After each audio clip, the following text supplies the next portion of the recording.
bem-vindo à Escola Bíblica Online. Nós adotamos a revista Compromisso, revista do adulto cristão da Escola Bíblica Dominical. Nós estamos na lição número 7, que tem como título Seguir o Senhor Jesus envolve renúncia. Isto mesmo, renúncia. E eu coloco de início o texto áureo em destaque, que nos diz assim: quem não leva a sua cruz e não me segue, não pode ser meu discípulo. Esta palavra é de Cristo Jesus. E a gente pode começar com a introdução da revista, conforme a nossa página de número 35. A vida do discípulo de Jesus implica um arrependimento constante. Por mais que a gente se arrependeu lá no passado, quando nos convertemos a Cristo Jesus, um arrependimento verdadeiro, sincero, mas nós precisamos contar com a presença, que também é constante, do Espírito Santo dentro de nós, para nos alertar, nos mostrar quando nós erramos ou ainda cometemos pecados. E graças a Deus, o Espírito Santo, que não é um visitante, mas sim um morador da nossa vida, ele vai levar-nos a um arrependimento que deve ser constante. À medida que a gente começa a detectar, através da orientação do Espírito Santo, um erro, uma falha, um pecado, nós precisamos abandonar tal prática. A gente não pode ter um pecadinho de estimação, um pecadinho que a gente tanto aprecia e vai acariciando, vai alimentando em nossa mente, no nosso coração, nada disso. A gente precisa realmente colocar todas as coisas diante de Deus em oração e em arrependimento autêntico, confessar, abandonar e viver uma nova vida, desculpe a redundância, mas em novidade de vida, fazendo diferente do que até então a gente estava realizando. Na página 35 nos diz que a vida do discípulo de Jesus implica em arrependimento constante. Jesus, desde o início do seu ministério, pontuou que o seu objetivo para nós é darmos frutos que permaneçam. Note bem, esses frutos precisam permanecer. As boas obras precisam dignificar o nome de Deus. As pessoas, ao verem as boas obras ou os frutos que são permanentes em nossas vidas, hão de reconhecer que não são realizações humanas, nossas, portanto, mas Deus agindo em nós e através de nós. Nós sabemos que por causa do pecado, temos impedido o Senhor de ver em nós frutos e muitas vezes isso ocorre durante a nossa vida. Quanta gente deveria estar produzindo frutos dignos de arrependimento, boas obras, mas não se verifica em sua vida por causa, de repente, de uma postura de desobediência à vontade de Deus. Por isso, nós precisamos, sem dúvida alguma, considerar sempre a vontade soberana do Senhor sobre a nossa própria vida. Essa história mostra-nos a verdade de que Deus busca em nós um padrão de santidade que renda produtividade no seu reino. Está se reportando aqui a Lucas, no capítulo de número 13. Nós vamos nos situar aqui e aproveitar este momento, Lucas 13, do versículo 6 até o 9. Diz assim: E passou a narrar esta parábola. Certo homem tinha uma figueira plantada na sua vinha, e indo procurar fruto nela, e não a achou. Disse então ao viticultor: Eis que há 3 anos venho procurar fruto nessa figueira, e não o acho. Corta-a, para que ocupa ela ainda a terra inutilmente. Respondeu ele: Senhor, deixe-a este ano ainda, até que eu cave em derredor e lhe deite estrume. E se no futuro der fruto, bem, mas se não, cortá-la-ás. O autor da revista vai dizer o seguinte: certo comentarista disse que em todas as igrejas existem muitas pessoas que ouvem o evangelho e estão penduradas à beira do abismo da perdição. Durante muitos anos, elas têm vivido na melhor parte da vinha de Deus, mas apesar disso, não produzem fruto. Tem outro que tem vivido a fiel pregação do Evangelho durante incontáveis domingos e, apesar disso, não aceitaram, não tomaram sua cruz e não seguem a Cristo. Talvez não estejam cometendo pecados notórios, conhecidos pelas pessoas, mas nada fazem para a glória de Deus. Não existe coisa alguma positiva em seu cristianismo. De todos eles, o Senhor da vinha pode afirmar com certeza: há anos venho procurando fruto nesta figueira e não acho. Pode cortá-la para que ela está ocupando inutilmente a terra? Pode isto? A gente precisa entender o seguinte sobre a necessidade de produzir frutos, frutos dignos de arrependimento. E o primeiro tópico que o autor aborda na lição 7, página 36, é: por que não produzimos frutos de Jesus em nossa vida? É uma pergunta que há de causar certo incômodo na mente e no coração do crente. Esta pergunta é de difícil resposta de imediato, pois fato é que muitos de nós têm vivido como se Cristo não exigisse nada. Nós queremos tomar posse disto, daquilo outro, queremos ser honrados nos cultos ou no meio eclesiástico. Usamos, inclusive, estas duas terminologias que eu acabei de pegar, que não coaduna muito com o Evangelho de Deus. Mas esquecemos facilmente que o discipulado tem um custo, um preço a ser pago. Continuando na imagem da produtividade para Deus, Jesus agora usa, né, uma parábola dupla, na verdade, uma dupla de parábolas com o mesmo sentido: o grão de mostarda e fermento. O grão de mostarda se encontra lá em Mateus, capítulo 13, no versículo 31. Nós já estamos localizando, ó, propôs-lhes outra parábola. Vai até o versículo 33. Como é que é curta essa parábola? Leiamos. Propôs-lhes outra parábola, dizendo: o reino dos céus é semelhante a um grão de mostarda que um homem tomou e semeou no seu caminho, o qual é realmente a menor de todas as sementes, mas depois de ter crescido, é a maior das hortaliças e faz-se árvore, de sorte que vêm as aves do céu e se aninham nos seus ramos. 33. Outra parábola lhes disse: o reino dos céus é semelhante ao fermento que uma mulher tomou e misturou com 3 medidas de farinha, até ficar tudo levedado. Essa dupla parábolas tem o mesmo sentido.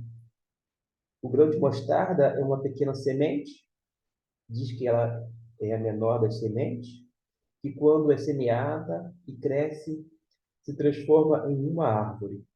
Mateus ainda dirá que se torna o maior dos arbustos, conforme uma versão. Repare nessa progressão de ideias, da menor das sementes para o maior dos arbustos, o que indica que uma vida de entrega a Jesus deve produzir crescimento espiritual. Da mesma forma, o fermento que está junto à farinha fermenta tudo. É o que a gente aprende com essa parábola.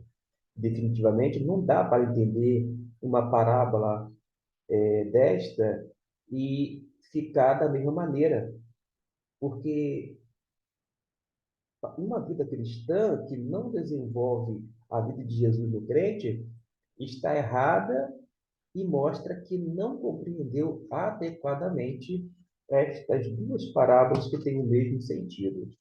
Da mesma forma, o fermento que está junto à farinha fermenta tudo.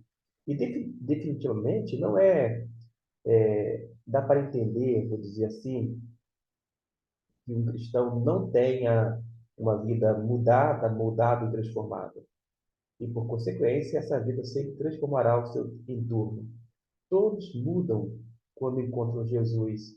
Jesus e tudo muda ao redor de quem está comprometido com o discípulo de Jesus. Se porventura alguém está na igreja, e até mesmo membro batizado, mas não houve uma mudança real, é de questionar, inclusive, a salvação. Será que é de fato um crente em Jesus? Se não teve a vida mudada, moldada e transformada, certamente não é. Aí aquela passagem atribuída inicialmente por Jesus a Nicodemos se faz importante na vida deste. Necessário lhes é nascer de novo, para que a pessoa se torne uma nova criatura e ande em novidade de vida. Jonas Madureira tece algumas considerações sobre o custo do discipulado. Por mais do que nunca, a igreja precisa abandonar a cultura do consumo, abandonar essa cultura do consumo centrada nas pessoas e nas necessidades, e investir na cultura do discipulado, que é centrada em Cristo Jesus e na sua missão gloriosa. Só o discipulado, diz Jonas Madureira, é capaz de garantir a formação de autênticos pequenos cristos. Eu explico aqui. Lá, quando Lucas narra que os cristãos foram chamados de cristãos pela primeira vez em Antioquia, porque a palavra cristãos, na verdade, no grego, indica que são Cristo em miniaturas, ou pequenos cristos. Porque o cristão, a gente sabe, é um seguidor de Cristo, ou seja, é alguém que é semelhante a Cristo. Então, nesse sentido, nós somos miniaturas de Cristo. E quando falamos sobre os cristãos, eles devem ser o quê? Pequenos cristos, conforme está colocado na página do número 36, por conta desse significado da palavra cristão, que trata-se, na verdade, de um diminutivo. Todavia, a gente precisa conceber que o começo dessa mudança não vem com métodos de discipulado eficazes. Com a imitação de Cristo é que vem essa transformação, essa mudança. Quando a gente recebe a Cristo Jesus como Senhor e Salvador, o Espírito Santo passa a habitar em nosso coração e a gente passa a vislumbrar a pessoa de Cristo e a imitar os seus passos. É isto que nós aprendemos com a palavra de Deus. O segundo tópico fala sobre seguir o Senhor Jesus, pois valerá a pena.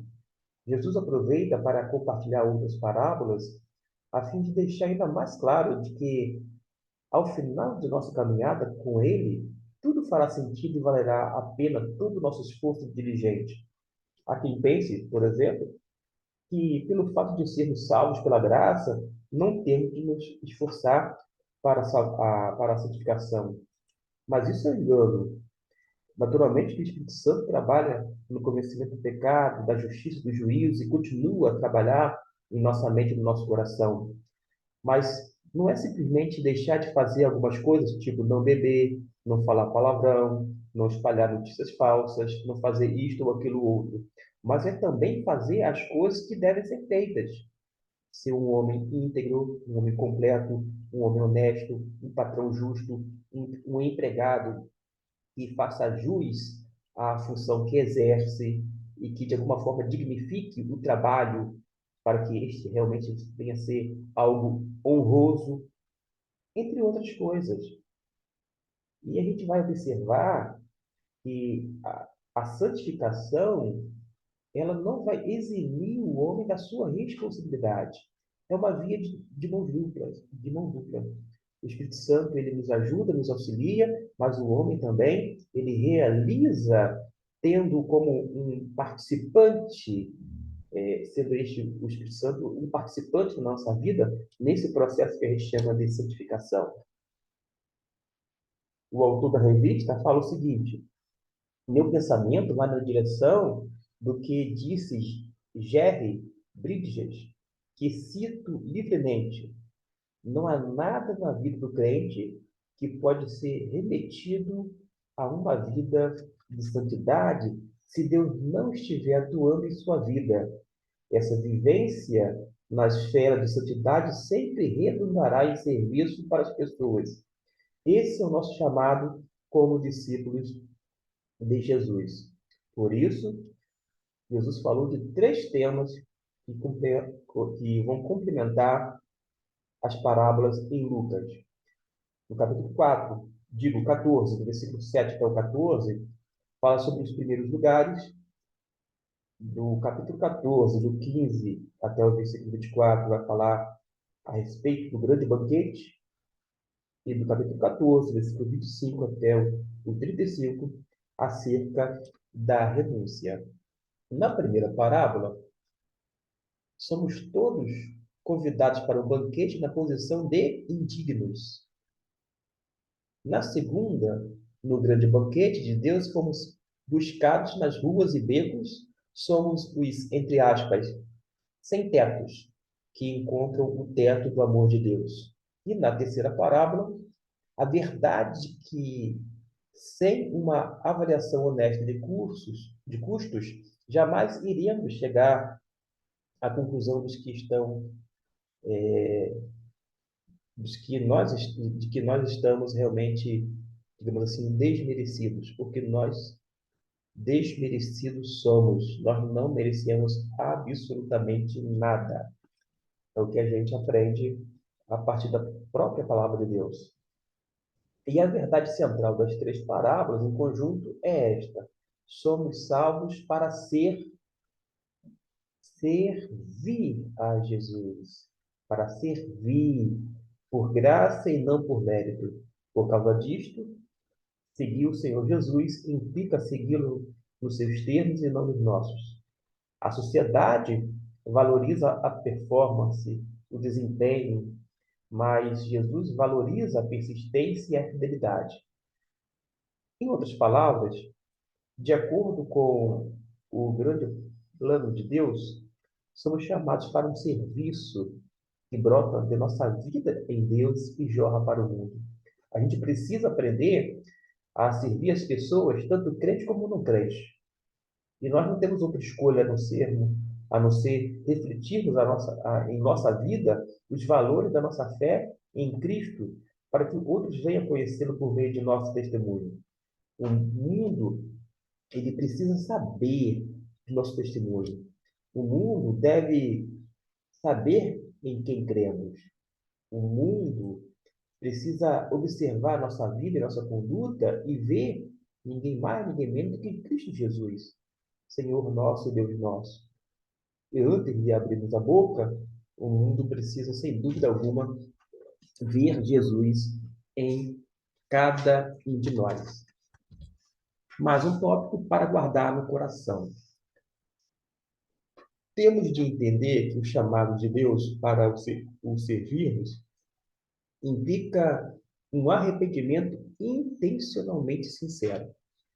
O autor da revista, citando John Pipe, diz que concorda com ele com o que ele disse, e ele falou o seguinte: o que Deus está fazendo por meio do coronavírus é nos mostrar graficamente, dolorosamente, que nada neste mundo oferece a segurança e a satisfação que encontramos na grandeza e dignidade infinita de Jesus.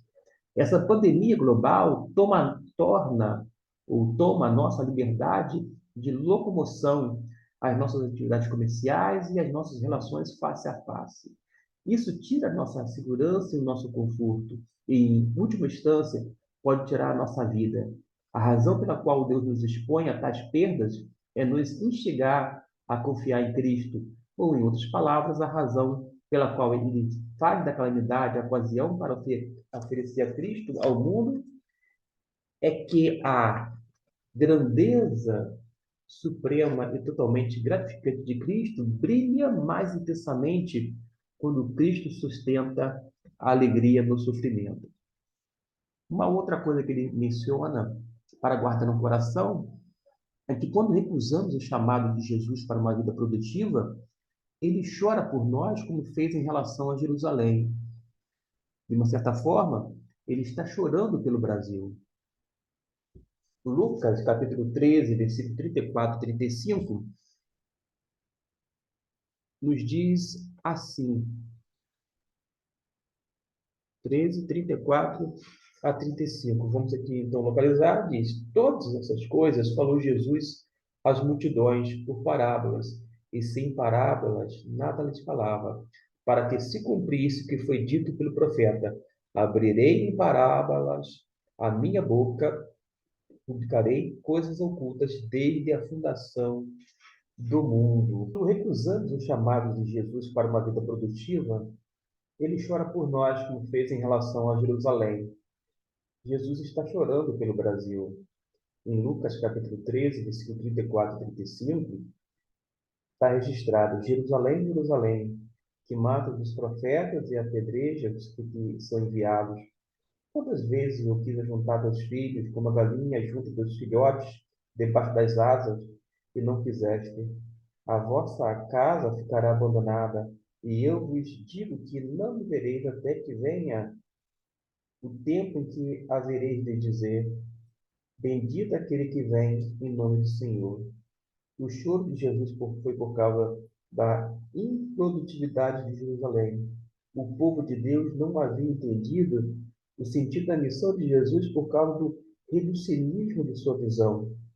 Eles criam que o Messias viria defender as bandeiras de Israel, mas o rei Jesus defende os interesses de seu pai, e isso havia sido anunciado desde os profetas. Por isso, Israel não veria salvação como nação, mas veria por meio de um remanescente fiel, a saber, aqueles que dirão: bendito aquele que vem em nome do Senhor.